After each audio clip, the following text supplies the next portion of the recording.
കോളേജിൽ ജോയിൻ ചെയ്ത ആ ഒരു സമയത്തായിരുന്നു ഞങ്ങൾ 3 പേരും കൂടെ ദേ ഗുരുവായൂരപ്പനെ കാണാൻ വേണ്ടി വന്നിട്ടുണ്ടായിരുന്നത്. അന്ന് നല്ല അടിപൊളിയായി നമ്മൾ തൊഴുത് പ്രസാദൂട്ടൊക്കെ കഴിച്ച് തിരിച്ചു പോകുമ്പോൾ നമ്മൾ വിചാരിച്ചു ഇനി ഇടയ്ക്കൊക്കെ വരാം, അടുത്താണല്ലോ എന്ന്. പക്ഷേ എന്തോ ഞങ്ങൾക്ക് അന്ന് ഇതിന് ശേഷം പിന്നെ വരാനേ പറ്റിയിട്ടുണ്ടായിരുന്നില്ല. അപ്പോൾ എന്തായാലും നമുക്ക് ഈ ഒരു കോഴ്സ് തീരുന്നതിന് മുന്നേ കണ്ണനെ വന്ന് കാണണം എന്നുള്ളൊരു ആഗ്രഹം ഉണ്ടായിരുന്നു. അങ്ങനെ നമ്മൾ ദേ രാവിലെ ആയപ്പോൾ ഇറങ്ങി ഇവിടെ ഒരു 9:30 ആയപ്പോൾ എത്തി. നമ്മൾ തൊഴുത് നല്ല തിരക്കായിരുന്നു. അപ്പോൾ നമ്മൾ ദേ പുറത്ത് നിന്നൊക്കെ തൊഴും. അപ്പോൾ ഈ ഒരു കണ്ണനെ നമുക്ക് ആർക്ക് വേണമെങ്കിലും ദേ മാലയൊക്കെ ഇട്ട് ഇങ്ങനെ ഒരുക്കുക, നല്ല ഭംഗിയായിരുന്നു കാണാൻ. അങ്ങനെ അതൊക്കെ കണ്ടിറങ്ങി നമ്മൾ പിന്നെ നെസ്കഫേയിൽ നിന്ന് ഒരു കോഫിയൊക്കെ കുടിച്ചു. റീലിലൊക്കെ വൈറലായിരുന്നല്ലോ. അതൊക്കെ കഴിഞ്ഞ് നമ്മളിങ്ങനെ ചുറ്റി നടന്ന് കണ്ട് പിന്നെ നമ്മൾ പായസത്തിനൊക്കെ വരുന്നത് നമ്മുടെ ഈ ഒരു പായസത്തിൻ്റെ ഡബ്ബയൊക്കെ മാറിയിട്ടുണ്ട്.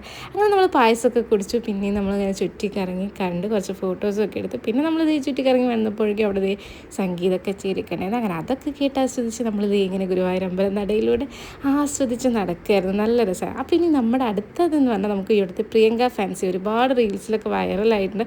അപ്പോൾ നമ്മൾ അവിടെ പോയി നോക്കാം. നല്ല അടിപൊളി കുപ്പിവളകളൊക്കെ കണ്ടിട്ടുണ്ട്. കുപ്പിവളകൾ മാത്രമല്ല, ഒരുപാട് ഫാൻസി ഐറ്റംസ് എല്ലാം നല്ല അഫോർഡബിൾ റേറ്റിലാണ് അവിടെ കിട്ടുന്നത്. പല പല വെറൈറ്റി കുപ്പിവളകളാണ്, നമുക്ക് എവിടെയും കാണാൻ പറ്റാത്ത അത്രയും കളക്ഷൻസാണ് അവിടെ. പിന്നെ അതുപോലെ നല്ല അഫോർഡബിൾ റേറ്റുമാണ്. അങ്ങനെ നമ്മളവിടെയൊക്കെ കണ്ട് അതൊക്കെ വാങ്ങി നല്ല അടിപൊളിയായിട്ട് എല്ലാം നോക്കി നമ്മൾ കണ്ട് അങ്ങനെ സന്തോഷമായി നമ്മൾ തിരിച്ച് പോവുകയാണ്.